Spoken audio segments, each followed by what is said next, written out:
نحمدہ ونصلی علی رسولہ الامین المکین الحنین الکریم الرؤوف الرحیم اما بعد فاعوذ باللہ من الشیطان الرجیم بسم اللہ الرحمن الرحیم۔ واجب الاحترام ساتھیو، اللہ تعالیٰ کا بے پائے لطف و کرم اور اس کا احسان عظیم ہے کہ جس کی توفیق سے ہم اس کے ذکر کے لیے اس کے گھر میں جمع ہیں۔ کل ہم نے اللہ کی توفیق سے سورہ البقرہ کی آیت نمبر 158 پر گفتگو کی تھی، جس میں اللہ کریم نے صفا مروہ کی شعائر کے متعلق حکم دیا تھا۔ اللہ کریم نے ارشاد فرمایا تھا کہ اب جو شخص بھی میرے گھر کا حج کی نیت سے یا عمرے کی نیت سے یہاں آئے تو اس پر کوئی حرج نہیں، کوئی گناہ نہیں کہ وہ صحیح کرے، صفا اور مروہ کے درمیان صحیح کرے۔ تو میں نے کل عرض کی تھی کہ ہمارے جتنے اللہ کریم نے مناسک رکھے ہیں حج کے درمیان یا عمرے کا درمیان، یا ہماری عبادات جتنی ہیں، ان ساروں کی نسبت جو ہے وہ کسی نہ کسی اللہ کے نبی یا کسی نہ کسی اللہ کے ولی کے ساتھ ملتی، جن کو اللہ کریم اپنی نشانیاں کہتا۔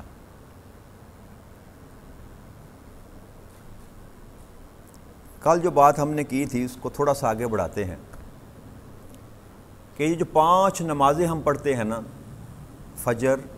ظہر، عصر، مغرب اور عشاء، ان 5 نمازوں کی نسبت بھی جو ہے وہ نبی اکرم صلی اللہ علیہ وسلم سے لے کر حضرت آدم تک جو پیغمبر ہیں ان کے ساتھ ملتی۔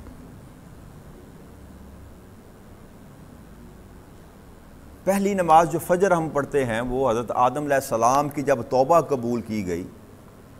تو آپ نے 2 رکعت نفل ادا کیے، 2 رکعت نفل ادا کیے، اور وقت وہ فجر کا تھا، رات ڈھل رہی تھی اور دن نکل رہا تھا۔ اس وقت حضرت آدم علیہ السلام نے 2 رکعت نماز نفل ادا کی۔ تو اللہ کریم نے امت محمدی کے لیے وہ بابا آدم کی جو 2 رکعت نماز نفل تھی اس کو فرض کا درجہ دے دیا۔ اور ظہر حضرت ابراہیم علیہ السلام کی جب قربانی قبول ہوئی نا تو ابراہیم علیہ السلام نے 4 رکعت نفل ادا کیے۔ تو وہ 4 رکعت جو ابراہیم علیہ السلام نے ادا کیے تھے، اللہ کریم نے اس کو اپنی محبوب کی امت کے لیے ظہر کی نماز کا درجہ دے دیا۔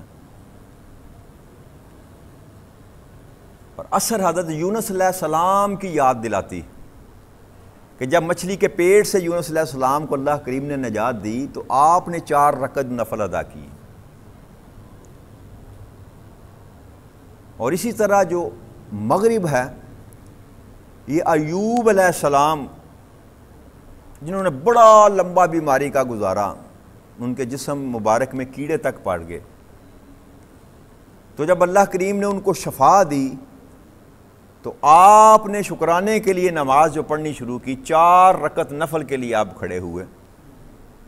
لیکن 3 رکعت ادا کی اور 4تھی رکعت ادا کرنے کے قابل نہ رہے اور گر گئے، نقاہت کی وجہ سے، کمزوری کی وجہ سے۔ تو اللہ کریم کو اپنے محبوب بندے کی یہ ادا بھی پسند آ گئی اور اس نے ساری عمر کے لیے مسلمانوں کے لیے 3 رکعت نماز ہی رکھ دی، 4تھی رکعت کو ختم کر دیا۔ پڑھنے وہ 4 نفل کے لیے کھڑے ہوئے تھے۔ تو اللہ کریم نے جب ایوب علیہ السلام نے 3 رکعت نماز ادا کی، نفل کی، تو اللہ کریم نے امت محمدیہ کے لیے جو مغرب کی نماز تھی، اور مغرب کا وقت تھا جب آپ نے نفل پڑھے تھے، تو اب 3 رکعت نمازیں ہی ہم پڑھتے ہیں، اور اس کے پیچھے کوئی لاجک نہیں ہے جی، 4 یا 2 تو طاق ہمیشہ نماز جو پڑھتے ہیں وطر کے علاوہ طاق نماز ہی پڑھی جاتی ہے۔ فرض نمازوں میں جتنی بھی ہیں 2 ہیں یا 4 ہیں، یہ 3 کا جو فلسفہ تھا وہ یہ تھا کہ ایوب علیہ السلام سے وہ رہ گئی رکعت، نقاہت کی وجہ سے، کمزوری کی وجہ سے کھڑے نہ ہو سکے، تو اللہ کریم نے اس کو 3 رکعت کو ہی فرض کر دیا مسلمانوں پر۔ اور عشاء جو ہے وہ آقا کریم صلی اللہ علیہ وسلم کا تحفہ ہے۔ آپ قیام اللیل جو کرتے تھے نا وہ 4 رکعت زیادہ تر آپ سے ثابت ہیں۔ جو پچھلی رات سے پہلے جو قیام اللیل جو نفل آپ پڑھتے تھے، تہجد کے علاوہ بات کر رہا ہوں. تو عشاء جو ہے وہ نبی اکرم صلی اللہ علیہ وسلم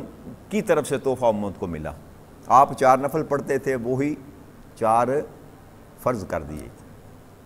تو یہ نمازوں کی نسبت بھی اللہ کریم نے جو ہے نا اپنے محبوب بندوں کے ساتھ رکھی ہوئی. یعنی کہ کوئی مناسک لے لیں، کوئی عبادت لے لیں، کوئی زمین کا ٹکڑا لے لیں جس کو اللہ متبرک کہتا ہے یا حرمت دیتا ہے یا مقدس کہتا ہے، تو اس کو نسبت جو ہے سوائے بیت اللہ کے ہر چیز کو نسبت اللہ کے کسی محبوب بندے کے ساتھ ہوگی. اگر شام اور فلسطین مقدس ہیں تو اسی وجہ سے کہ وہاں پیغمبر ہیں، مدفن ہیں ان کے، قبر میں مبارک ہیں ان کی. مکہ اگر حرمت والا ہے تو وہ بھی اللہ کے گھر کی وجہ سے حرمت میں ہے، اور مدینہ حرمت والا ہے تو نبی اکرم صلی اللہ علیہ وسلم کی نسبت حرمت والا ہے. اور اسی طرح اور شہر ہیں، بغداد کو بغداد شریف کہتے ہیں، اجمیر کو اجمیر شریف کہتے ہیں، پاک پتن کو پاک پتن شریف کہتے ہیں. تو یہ جو شرف ملتا ہے نا کسی کو، یہ جو شرف ملتا ہے کسی کو، وہ کسی کی نسبت کی وجہ سے ملتا ہے، کسی کی نسبت کی وجہ سے ملتا ہے. تو آگے اللہ نے ارشاد فرمایا آیت نمبر 159 میں، ان الذین یکتمون ما انزل من البینات والہدی من بعد ما بینہ للناس فی الکتاب اولئک یلعنہم اللہ ویلعنہم. تو اللہ کریم نے ارشاد فرمایا کہ بے شک جو لوگ ہماری نازل کردہ کھلی نشانیوں اور ہدایت کو چھپاتے ہیں، اس کے بعد کہ ہم نے اسے لوگوں کے لیے اپنی کتاب میں واضح کر دیا، تو انہی لوگوں پر اللہ لعنت بھیجتا ہے، اور لعنت بھیجنے والے بھی ان پر لعنت بھیجتے ہیں. اس آیت کریمہ کا شان نزول جو ہے نا، اس کے پیچھے پس منظر میں ایک واقعہ ہے کہ اہل یہود کے عمراء میں سے نا کسی بڑے آدمی کے بچے نے گناہ کا ارتکاب کیا، کسی لڑکی کے ساتھ مل کر جرم کیا، گناہ کیا. تو تورات میں کیونکہ اس کی سزا رجم تھی، سنگسار کر دینا، تورات میں اس کی سزا سنگسار کر دینا تھی، تو انہوں نے یہ چالاکی کی کہ امیر باپ کا بیٹا ہے، سردار کا بیٹا ہے، تو اس کو رجم نہ کریں. ایسا کرتے ہیں کہ ان کو مسلمانوں کے نبی کے پاس لے جاتے ہیں، ان کے ہاں جو سزا ہوگی نا وہ اس پر کسی کا جھگڑا بھی نہ ہوگا، دونوں قبیلوں کے درمیان جھگڑا بھی نہ ہوگا اور ہمارا معاملہ بھی نبٹ جائے گا. اس نیت سے وہ چل کر آئے کہ اسلام میں تو سنگسار کی سزا نہیں ہے، کیونکہ اسلام تو ابھی تازہ تازہ چل رہا تھا، بن رہا تھا دین، ابھی دنیا پر لاگو قانون ہو رہے تھے. تو اس نیت سے وہ چل کر نبی اکرم صلی اللہ علیہ وسلم کی بارگاہ اقدس میں تشریف لائے، اور کہا گیا کہ ان دونوں نے گناہ کیا ہے تو آپ ان کا فیصلہ کر دیں. تو آقا کریم صلی اللہ علیہ وسلم فرمایا کہ اس گناہ کے متعلق تم تورات میں کیا حکم پاتے ہو، تورات میں کیا حکم پاتے ہو؟ تو وہ کہنے لگے کہ جو ایسا گناہ کرے ہم ان کے چہروں کو سیاہ کرتے ہیں اور سواری پر سوار کرتے ہیں، ایک دوسرے کی مخالفت باندھتے ہیں سواری پر اس کو، یعنی کہ ایک کا منہ ادھر اور اس کا منہ ادھر سواری پر، اور اس کو چکر لگواتے ہیں، چکر لگواتے ہیں. یہ سزا انہوں نے کی، بتائی کہ یہ جرم جو کرے ہم اس کے ساتھ یہ سلوک کرتے ہیں کہ لڑکی اور لڑکے کو سواری پر بٹھاتے ہیں، ان کے منہ کالے کرتے ہیں، اور قبیلے میں یا دیہات میں یا شہر میں جہاں بھی یہ واقعہ کیا ہو وہاں چکر لگواتے ہیں. تو آقا کریم صلی اللہ علیہ وسلم فرمایا کہ تورات میں دکھاؤ مجھے، تورات میں پڑھ کر سناؤ مجھے. جب تورات منگوائی گئی تو اس نے پڑھنا شروع کیا. جب آیت رجم آئی نا تو اس نے ہاتھ رکھ لیا اوپر، یعنی کہ ایسے پڑھتے پڑھتے جیسے میں پڑھ رہا ہوں تو آپ کو نہیں پتا میں کیا پڑھ رہا ہوں. تو آیت رجم پر اس نے نا بندے نے، وہ جو عالم تھا ان کو، اس نے ہاتھ رکھ لیا. جب اس نے ہاتھ رکھ لیا تو عبداللہ بن سلام رضی اللہ تعالیٰ عنہ، جس کا میں نے ذکر کیا تھا کہ وہ یہود کے بہت بڑے عالم تھے اور وہ اسلام لا چکے تھے، وہ اسلام لا چکے تھے، وہ آپ آقا کریم صلی اللہ علیہ وسلم کے ساتھ تھے مجلس میں بیٹھے ہوئے. تو انہوں نے نبی اکرم صلی اللہ علیہ وسلم سے کہا کہ اس کو ہاتھ اٹھائے. جب اس نے ہاتھ اٹھایا تو نیچے سے آیت رجم نکل آئی. وہ سنسار کرنے کی جو آیت تھی نا وہ نکل آئی. تو آقا کریم صلی اللہ علیہ وسلم نے رجم کا حکم دے دیا کہ ان کو سنسار کیا جائے. اب چونکہ دونوں قبائل اس بات پر متفق ہو چکے تھے کہ جو فیصلہ محمد عربی صلی اللہ علیہ وسلم کریں گے ہمیں قبول ہوگا, ہمیں لڑکی والے بھی اور لڑکے والے بھی دونوں یہ فیصلہ کر چکے تھے, اور اپنا جو ہے نا ان کے پاس آقا کریم صلی اللہ علیہ وسلم کے پاس حکم کے لیے آئے تھے کہ آپ جو سزا دیں گے ہم اس پر عمل درآمد کرنے. جب آقا نے رجم کا حکم دے دیا نا تو سٹ پٹائے تو بہت زیادہ, لیکن وہ کر کچھ نہ سکتے تھے, گیم ان کے ہاتھ سے نکل چکی تھی. تو حضرت عبداللہ بن عمر رضی اللہ تعالیٰ فرماتے ہیں کہ ان دونوں کو سنسار کرنے والوں میں میں بھی شامل تھا, یعنی کہ ان کو پھر سنسار کیا گیا پتھر مار مار کر جو بھی سلسلہ کار. تو یہ اس کا پس منظر تھا, اور یہ صحیح مسلم کی حدیث مبارک ہے, جلد نمبر 2 حدیث نمبر 1944 9044 صحیح مسلم کی حدیث مبارک. تو دوسرا اللہ آقا کریم صلی اللہ علیہ وسلم نے فرمایا, یہ بھی صحیح حدیث ہے, کہ جس شخص نے کسی شرعی امر کی نسبت سوال کیا اور وہ اسے چھپا لے تو قیامت کے دن ایسے آدمی کو آگ کی لگام پہنائی جائے گی. جیسے پہلے ایک اور حدیث میں نے بیان کی تھی نا, آقا کریم صلی اللہ علیہ وسلم کا قول تھا کہ جو بندہ عالم دین کہتا کچھ ہے اور کرتا کچھ ہے, اس کے ہونٹ آگ کی کینچی سے کاٹے جائیں گے. جی وہ ایک سزا ہے کہ بات کرے کچھ اور عمل اس کا کچھ ہو. یہاں بات ہے کہ حق کا معلوم ہے اور کسی نے سوال کیا تو اس نے چھپا لیا, اس امر کو, شرعی امر کو چھپا لیا یا اس میں بدل دیا, اس کو اپنے مسلک کے لیے, اپنے عقیدے کے لیے, اپنے دکانداری کے لیے, یا میری ذات پر اگر کوئی سوال آتا ہے تو آپ مجھ سے سوال کرتے ہیں تو میں ہو سکتا ہے وہ سوال میری ذات کے متعلق ہو تو میں اپنی ذات کو سچ ثابت کرنے کے لیے میں اس میں گڈ مڈ کر دوں, بدل دوں. تو ایسے شخص کے لیے آقا کریم صلی اللہ علیہ وسلم نے فرمایا کہ اس کو قیامت کے روز آگ کی لگام پہنائی جائے گی, جیسی گھوڑوں کو لگام نہیں ڈالی جاتی. اتنا بڑا یہ جرم ہے. اور پھر یہ فرمایا کہ اللہ ان پر لعنت بھیجتا ہے, اللہ ان پر لعنت سے مطلب ہوتا ہے کہ اللہ کریم ان سے اپنی رحمت اٹھا لیتا ہے, اپنی رحمت سے دور کر دیتا ہے, اپنی رحمت سے دور کر دیتا ہے. اور پھر یہ فرمایا کہ لعنت بھیجنے والے بھی لعنت بھیجتے ہیں, یعنی کہ تمام جن و انسان, تمام زبان والے اور بے زبان, جو بھی جاندار ہے وہ سارے کے سارے جو ہے نا اس شخص پر لعنت بھیجتے ہیں جو جان بوجھ کر کسی شرعی امر کو چھپاتا ہے یا اس کو بدلتا ہے. یہ اتنا بڑا جرم. اس میں نصیحت ہے ان لوگوں کے لیے جو میرے جیسے لوگ ہیں نا, جو قرآن کی تعلیم کی غرض سے بات کرتے ہیں, درس قرآن دیتے ہیں یا تقاریر کرتے ہیں یا خطاب کرتے ہیں, خطیب جو ہیں ان کے لیے یہ پیغام ہے, نصیحت ہے ان کے لیے کہ محض اپنی خواہش کی خاطر یا محض اپنے مقدمے کو ثابت کرنے کے لیے آپ کسی بھی اللہ کی شرعی امر کو تبدیل نہیں کر سکتے.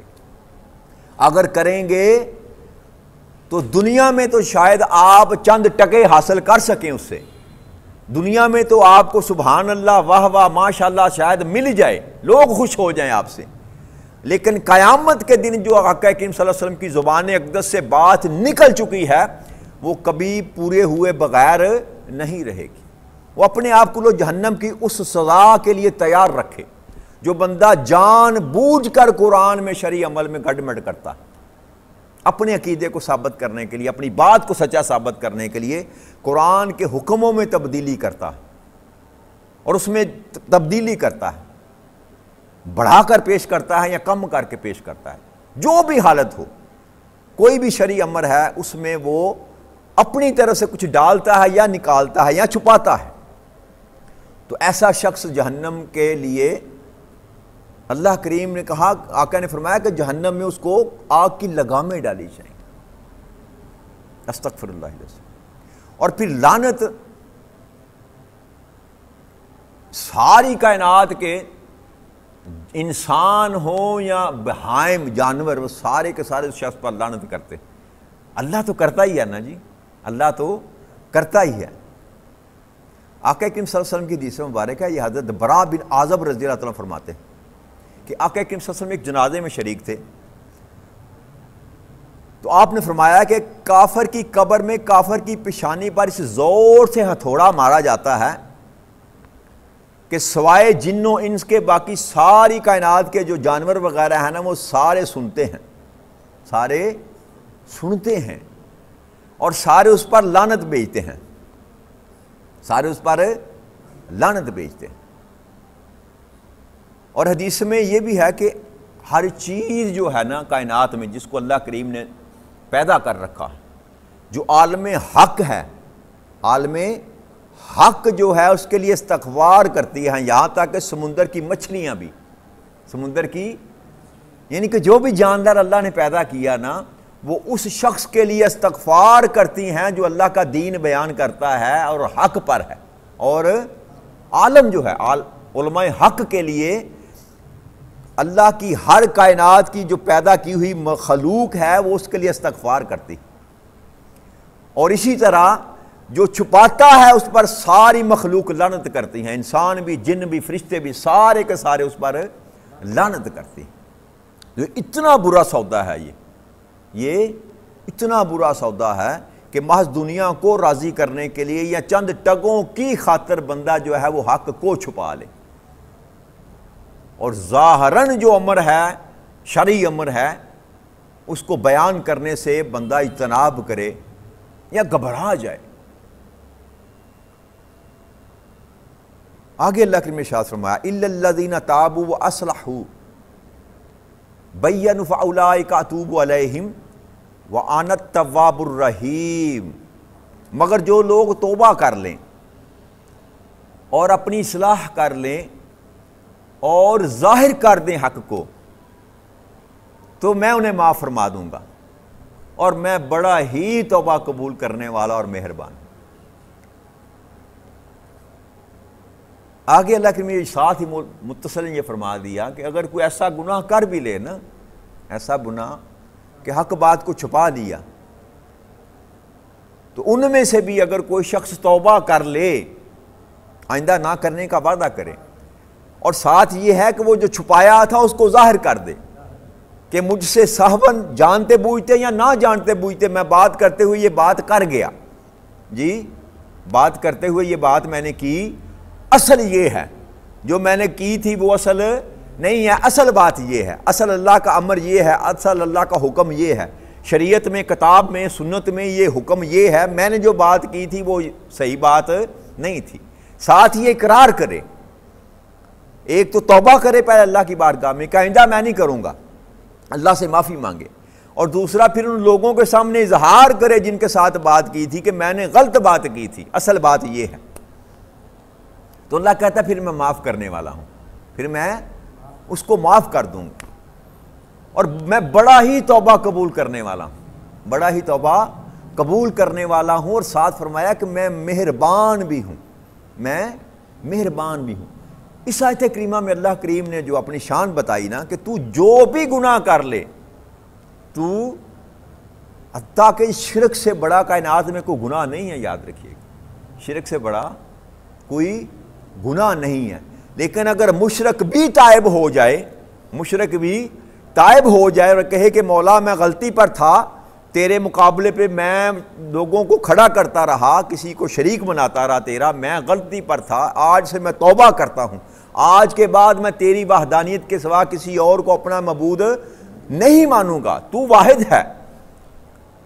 تو اکیلا ہے، تیری ذات کے سوا کوئی عبادت کے لائق نہیں ہے، تو اللہ کریم اس کی توبہ کو بھی قبول فرماتے ہیں، اور زندگی کے سارے کیے ہوئے گناہ اللہ کریم اس کے معاف کر دیتے ہیں۔ لیکن یہ کب ہوتا ہے؟ یہ توبہ کب قبول کی جاتی ہے؟ وقت نزاع سے قبل، وقت نزاع سے، یہ یاد رکھیے گا۔ بستر مرگ پر انسان ہو اور مرنے کے قریب ہو تو پھر اللہ توبہ کا دروازہ بند کر دیتا ہے، توبہ کا دروازہ بند۔ یہ فراڈ نہیں چل سکتا اللہ کے ساتھ، اللہ کے ساتھ یہ فراڈ نہیں چل سکتا۔ تو چاہے 100 سال کی زندگی انسان نے برائی کی ہو، چاہے 1000 سال کی زندگی برائی کی ہو، لیکن زندگی میں موت سے قبل اگر وہ سچے دل کے ساتھ اللہ سے ایک دفعہ معافی مانگ لے تو رب کریم کہتا ہے میں اتنا مہربان ہوں کہ میں تیری توبہ کو قبول کر لوں گا، تیری توبہ کو قبول کر لوں گا، کہ میں تو ہوں ہی مہربان اور اسی انتظار میں بیٹھا ہوں کہ کب یہ بندہ پلٹ کر میری بارگاہ میں آئے گا۔ میں تیرے انتظار میں بیٹھا ہوں، میں نے کبھی اپنی رحمت کا دروازہ بند ہی نہیں کیا، کبھی اپنی رحمت کا دروازہ بند ہی نہیں کیا۔ تو جب بھی پلٹ کر میری طرف آئے گا مجھ کو تو توبہ قبول کرنے والا پائے گا اور مہربان پائے گا۔ تو یہ نصیحت ہے ہمارے لیے کہ گناہ کر کے توبہ کرنا جو ہے نا یہ بہت افضل کام ہے، یہ جہاد سے بھی بڑا کام ہے، یاد رکھیے۔ اپنی غلطی کو ماننا جو ہے نا، اپنی غلطی کو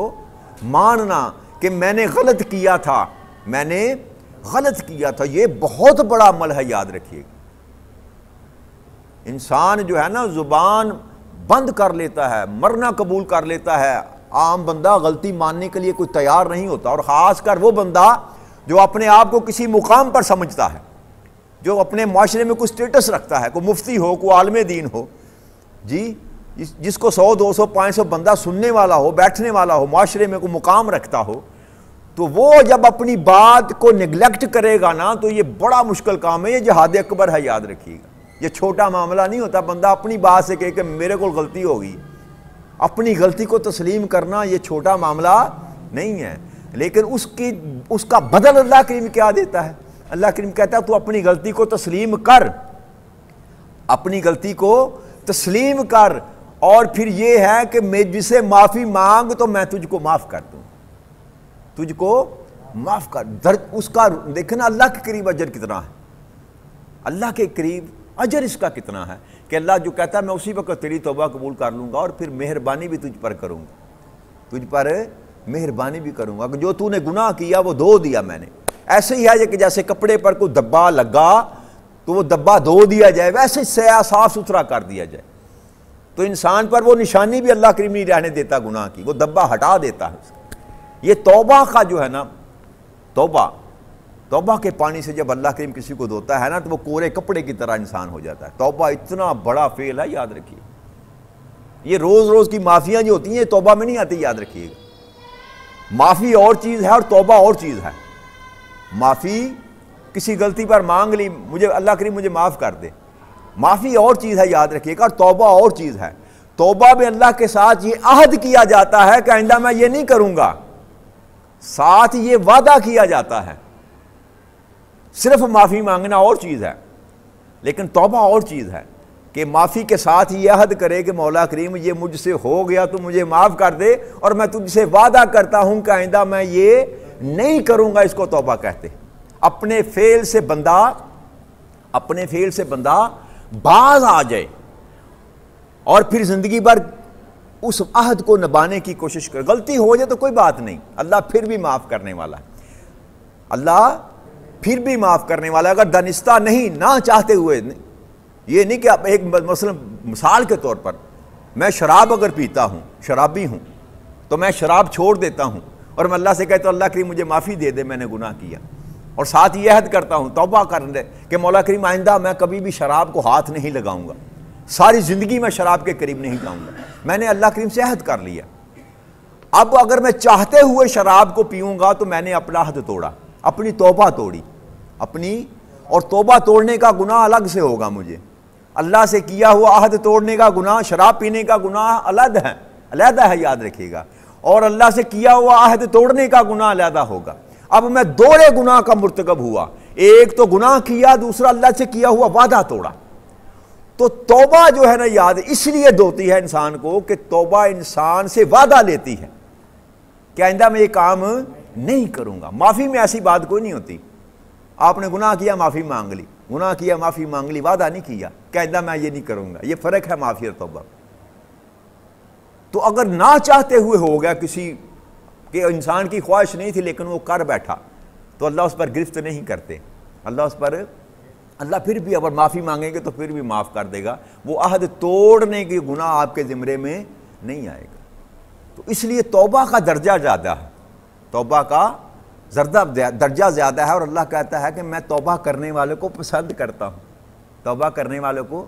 پسند کرتا ہوں، کیونکہ یہ فعل بڑا عجیب ہے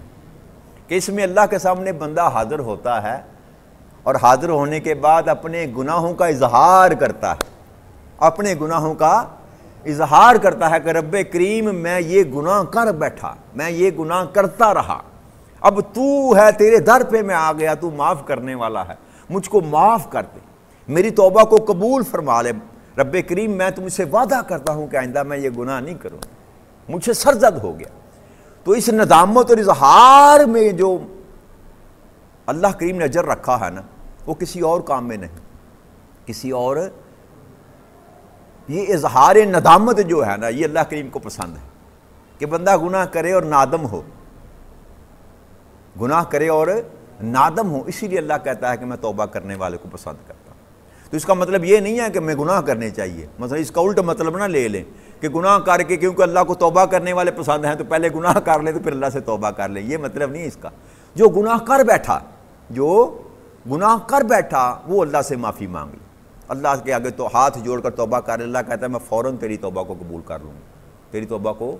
قبول کر۔ اللہ کریم اس مقام پر ہی نہ لے کر جائے کہ ہمیں گناہ کی توبہ اللہ سے کرنی پڑے، اللہ پہلے ہی ہمیں محفوظ کر لے گناہوں سے، تاکہ ہماری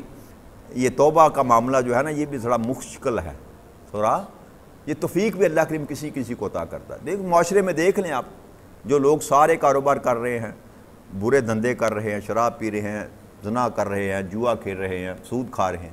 کیا ان کو توفیق نہیں نہ ملتی توبہ کی، اور چلے جاتے ہیں دنیا سے؟ میری آنکھوں کے سامنے کئی دوست جن کے اوپر میں نے وقت صرف کیا اور کوشش کرتا رہا کہ سیدھے رستے پر آ جائے، وعدہ کرتے رہے